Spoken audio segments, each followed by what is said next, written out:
అబ్బో ఇక్కడ కేజీ చీరలు కొంటే అర కేజీ చీరలు ఫ్రీ అంట. మంగళ్య షాపింగ్ మాల్ కేజీల్లో సేల్, టన్నుల్లో ఆనందం. ఆంధ్రప్రదేశ్కు వర్షాలు మళ్లీ ఊరటనిచ్చే సూచనలు కనిపిస్తున్నాయి. బంగాళాఖాతంలో ఏర్పడ్డ అల్పపీడనం మరింత బలపడటంతో రాష్ట్రంలో రాబోయే 3 రోజులు వర్షాలు కురిసే అవకాశం ఉందని వాతావరణ శాఖ తెలిపింది. కొన్ని ప్రాంతాల్లో భారీ వర్షాలు, మరికొన్ని చోట్ల ఉరుములు మెరుపులతో కూడిన వర్షాలు కురుస్తాయని అంచనా వేసింది. వాయువ్య బంగాళాఖాతం, ఉత్తర ఒడిశా, పశ్చిమ బెంగాల్ తీర ప్రాంతాల్లో ఏర్పడిన అల్పపీడనం బలమైన అల్పపీడనంగా మారింది. దీనికి అనుబంధంగా ఉపరితల ఆవర్తనం సముద్ర మట్టానికి 7.6 కిలోమీటర్ల ఎత్తు వరకు విస్తరించింది. రాబోయే 2 రోజుల్లో ఇది ఉత్తర ఒడిశా, గంగానది, పశ్చిమ బెంగాల్ వైపు వాయువ్య దిశగా కదిలే అవకాశం ఉందని వాతావరణ కేంద్రం వెల్లడించింది. ఈ ప్రభావంతో కోస్తా ఆంధ్రప్రదేశ్, తెలంగాణ మీదుగా ద్రోణి కొనసాగుతోందని తెలిపింది. బలమైన అల్పపీడనంగా కొంచెం మారింది.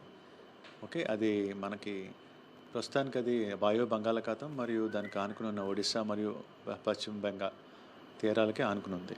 ద్రోణి కోస్తా ఆంధ్ర మరియు తెలంగాణ మీదుగా అరేబియా సముద్రం వరకు విస్తరించింది. శ్రీకాకుళం, విజయనగరం, పార్వతీపురం జిల్లాల్లో భారీ వర్షాలు కురిసే అవకాశం ఉంది.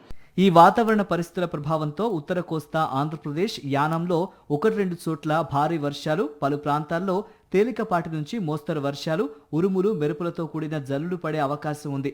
గంటకు 40 నుంచి 50 కిలోమీటర్ల వేగంతో ఈదురుగాలులు వీచే అవకాశం ఉండడంతో ప్రజలు అప్రమత్తంగా ఉండాలని అధికారులు సూచించారు. ఇవాళ రేపు పలుచోట్ల వర్షాలు కొనసాగుతాయని అంచనా వేశారు. దక్షిణ కోస్తా జిల్లాల్లో కూడా వచ్చే 3 రోజుల పాటు తేలికపాటి నుంచి మోస్తరు వర్షాలు కురిసే అవకాశం ఉందని తెలిపింది వాతావరణ శాఖ. కొన్ని చోట్ల ఉరుములు మెరుపులు, గంటకు 40 నుంచి 50 కిలోమీటర్ల వేగంతో బలమైన గాలులు వీచే అవకాశం ఉందని హెచ్చరించింది. వర్షాలు కురిసినా వేడి, తేమ కారణంగా అసౌకర్యకర వాతావరణం కొనసాగే అవకాశం ఉందని పేర్కొంది. ఇటు రాయలసీమలో అక్కడక్కడ వానలు పడతాయని వాతావరణ శాఖ వెల్లడించింది. ఉరుములు మెరుపులు సంభవించే సమయంలో చెట్ల కింద నిలబడకూడదని, అవసరమైతే తప్ప బయటకు వెళ్లొద్దని అధికారులు సూచిస్తున్నారు. మత్స్యకారులు సముద్రంలోకి వెళ్లే ముందు తాజా వాతావరణ హెచ్చరికలను తప్పనిసరిగా పరిశీలించాలని వాతావరణ శాఖ విజ్ఞప్తి చేసింది. మరిన్ని అప్డేట్స్ కోసం ఛానల్ ను సబ్స్క్రైబ్ చేయండి. నోటిఫికేషన్స్ కోసం బెల్ ఐకాన్ పై క్లిక్ చేయండి.